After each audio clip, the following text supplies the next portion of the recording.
Sì, questo sono io. Ed è evidente che qualcosa nella mia monoruota sia andata storta. Ma per capire come sono finito in questa situazione, è meglio partire dall'inizio. È stato durante il monoraduno che ho organizzato a Vicenza che ho conosciuto Giovanni, che mi ha invitato a partecipare alla prima gara internazionale su suolo italiano di monoruota su strada, o meglio, su pista da go-kart. Ovviamente la cosa mi ha subito attirato, ma la mia preoccupazione è stata relativa alla sicurezza. Infatti, prima di decidere di partecipare, mi sono sincerato che non fosse una gara con partenza sincrona, cioè tutti insieme. In questi casi ci si trova spesso a competere per non lasciare spazio a chi vuole superare. Insomma, il rischio sarebbe stato più elevato e non essendo io un professionista, bravo sì, ma non esageriamo, personalmente avrei desistito. Ecco, quando ho saputo che la gara sarebbe stata unicamente contro il tempo e che non sarebbe stato né utile né necessario sorpassare, allora ho accettato la sfida. Ma sì, certo che non ho nessuna mira di qualificarmi e di competere con chi ha 15 anni meno di me, più tecnica e più fisico. Il mio obiettivo era prima di tutto di divertirmi, documentare il tutto con un bel video e anche per poter dire io c'ero. Ma fino all'ultimo non sapevo come sarebbe stato trovarsi in pista e per questo ho fatto in modo di essere all'apertura dell'evento tra i primi a provare il circuito. Insomma, dopo qualche giro mi sono convinto di poter partecipare in sicurezza e finalmente ritiro il mio numero. Where I am, Andrea? And to the right side, yeah? 54 and the number is 345. Yeah, thank you. L'impressione è stata di una gara molto ben organizzata, a partire dall'abbigliamento protettivo completo, ovviamente obbligatorio per tutti quanti, per arrivare anche ai transponder per prendere i tempi cronometrati, roba super professional. C'è già un bel po' di gente che si sta preparando, gente che si spoglia, che si denuda per mettere un po' di protezioni assolutamente obbligatorie, quindi si fa tutto in sicurezza. E ho già fatto qualche giro di prova ed è veramente divertente, vale la pena provare anche solo per divertirsi. Ripeto, non bisogna venire qua con l'idea di vincere chissà che cosa, anche perché la gara monoruota è assolutamente libera, quindi è probabile che vinca chi ha il monoruota un po' più pompato. Poi è chiaro che come lo si sa portare, però c'è da divertirsi, ragazzi. Vediamo, adesso faccio qualche altro giro di prova, mi hanno appena dato il transponder. Ah, e poi non vi ho detto, scusate, partecipavano anche gli e-skate, cioè skateboard elettrici, ovviamente roba tosta. In effetti il miglior tempo di tutta la gara è stato proprio uno di loro. Ci sono? Ci sei? Che tempo ho fatto? Tu hai fatto 52,49. Quanto? Ok. 52,49. Com'è? Buono? Funzionando, ovviamente Buono. il sistema lì si refrescia magari non sempre velocemente. Mi sto divertendo un casino. So take it easy, don't go crazy, we'll do another 20 minutes of free ride and we'll be divided in groups and we will start. Si parte quindi con altri giri di prova, stavolta cronometrati per stabilire i gruppi delle partenze.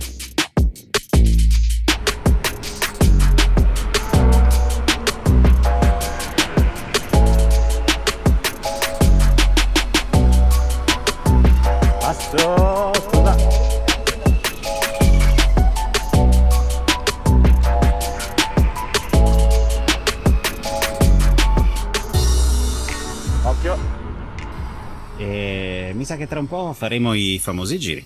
Vediamo di non schiantarci, io vado tranquillo, mi voglio divertire e mi sto divertendo un casino, ragazzi. Non è la gara che importa, qui è divertirsi. E credetemi che la pista da go-kart è divertente. Non hai la paranoia delle macchine che ti vengono addosso e ti diverti facendo le curve con la orecchia in terra. Ho grattato già un paio di volte le pedane, quindi buono forse, non so, devo imparare a non grattarle. Giusto per la cronaca, ho cominciato a grattare la parte di copertone più esterna. Si vede che è bella, che sta lavorando. Bene, così consumo meglio il copertone. E poi si parte con la gara. 3 giri in un verso per 3 volte, più 3 giri nell'altro verso sempre per 3 volte. I migliori tempi decideranno il vincitore. Lunga sempre questa.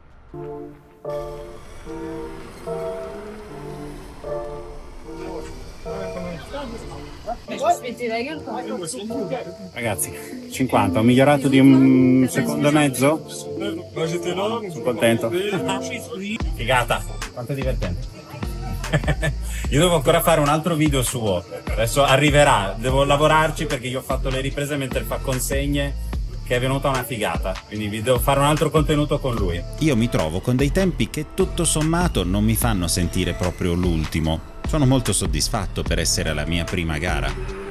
Tutto ok. Faticoso però. Figata, Lui lo diceva che era faticoso. Madonna, sto sudando come un cammello. Sto dimagrendo, ragazzi, sembra una stronzata ma si dimagrisce. È sport, cazzo. Aerobica, super aerobica. Madonna. Ah, pedana per terra. Dato dei grattoni alla pedana. Ma solo quella destra, com'è? Ok, è una bella fatica e ho fatto i primi 3 giri nel verso orario. Ora cambiamo la direzione della partenza, fino al momento in cui...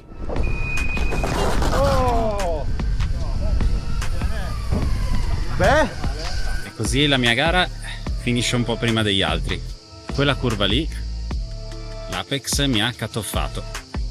Sono volato in avanti, avevo tutte le protezioni, quindi scoriazioni zero, però forse ho un po' lussato una spalla, che adesso c'ho il ghiaccio.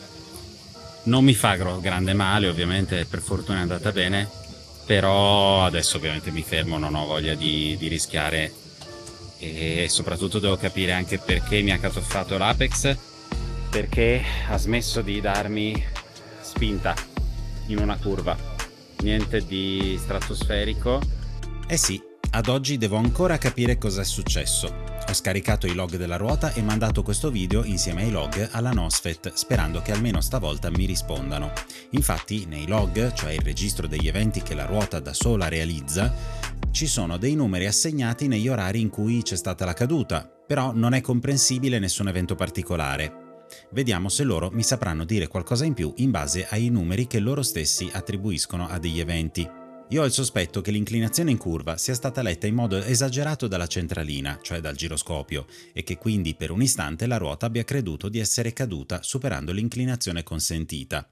Sarà interessante scoprirlo e ovviamente appena avrò qualche certezza in più la condividerò qui sul canale. Mi sono divertito, per fortuna la spalla sta bene, la muovo abbastanza. Alla fine ho scoperto una nuova parola: trochite omerale, nel mio caso fratturato. Sì, una piccola frattura della parte alta dell'omero, quindi nella cuffia dei rotatori, qualcosa che di solito riguarda chi va in piscina. E così l'evento si è concluso con una giusta premiazione.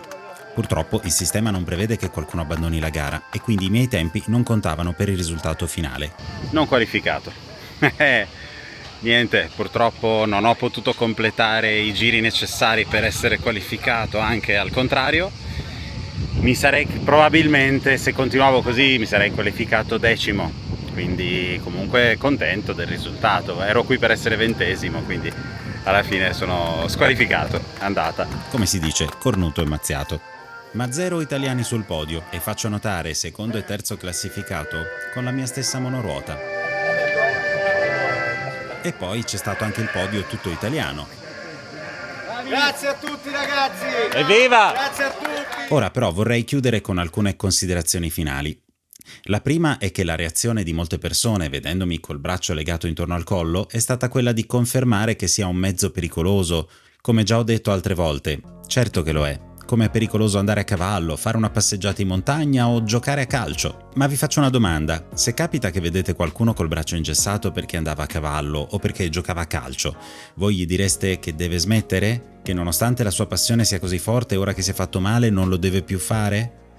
No, una bella pacca sulla spalla, un po' di conforto in gocce, con frasi del tipo: quando ti rimetti, torni in campo e gli fai vedere come si gioca. Giusto? Inoltre, quando ero al pronto soccorso per fare la radiografia, con me c'erano altre persone, polsi rotti, ginocchia sbriciolate, e quasi tutti stavano sistemando grondaie o semplicemente camminando per la strada. Io, almeno, mi sono fatto male facendo ciò che mi piace. E un'ultima considerazione riguarda l'idea di gara. So benissimo che partecipare a una gara voglia dire alzare un po' l'asticella della competenza e anche quella del rischio. Sapevo che avrei potuto farmi male, infatti per questa gara ho anche acquistato nuove protezioni per il corpo, e meno male. Ma non accetto chi sostiene che io sia andata a cercarmela. Attenzione, ti faccio un'importante riflessione. Per me andarsela a cercare significa andare oltre i propri limiti, cercare a tutti i costi di ridurre i tempi a discapito del controllo. Quello che io ho fatto è stato semplicemente correre in un circuito protetto, alla velocità che mi sentivo. So benissimo che avrei potuto abbassare i tempi se avessi usato un po' di più, so benissimo che avrei potuto tagliare di più alcune curve, ma questo sarebbe stato andarsela a cercare. Io stavo procedendo al ritmo che mi sentivo, veloce per quello che è il mio essere, sicuramente più lento di tanti, ma con il sorriso di chi si diverte davvero. Quindi la mia caduta non è stata determinata dal mio comportamento. Questo mi basta a farmi stare tranquillo nel rispondere con una risata a chi mi dice «te la sei andata a cercare». Io adesso cerco di guarire il prima possibile con la mia spalla e magari avrò il tempo anche di fare qualche altro video che ho in cantiere da decenni. Magari hai qualche richiesta? Il box dei commenti qui sotto è valido non solo per il sostegno morale, ma anche per critiche costruttive. Le accetto se scritte con il cervello e se disposte anche ad ulteriori considerazioni. Alla prossima!